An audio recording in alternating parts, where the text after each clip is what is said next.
protein structure is fascinating and that we can learn a lot about the way our body functions by learning about the microscopic details at a high resolution level.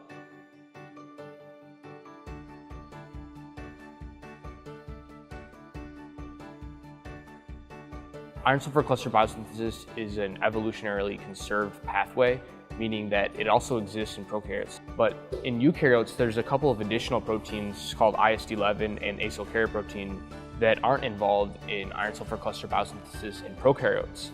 So why do they seem to have some functional differences, although their main goal is the same?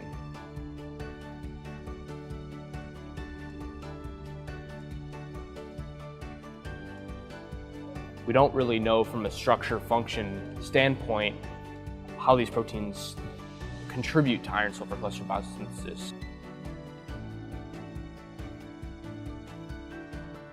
We set out to determine a structure of NFS1, the cysteine desulfurase, in complex with ISD11 and acyl carrier protein. And that's what we ended up doing.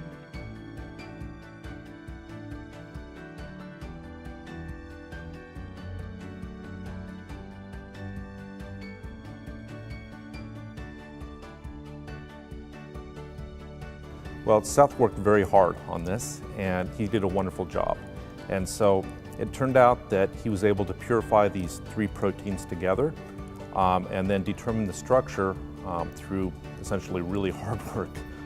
It's actually quite amazing. We're interested in studying iron-sulfur clusters for a variety of reasons.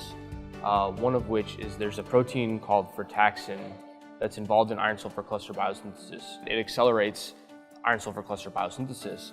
And so in people who have low expression levels of frataxin, their iron-sulfur cluster biosynthesis is reduced.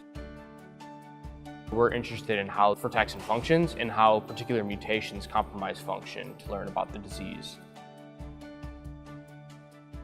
And so what these results actually show is a brand new architecture for a cysteine desulfurase. It's the first crystal structure of a eukaryotic cysteine desulfurase. And this actually serves as a foundation to design new experiments to test the function of frataxin to figure out and elucidate the mechanistic details.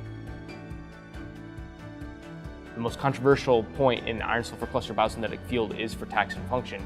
So we now have this foundation to build upon.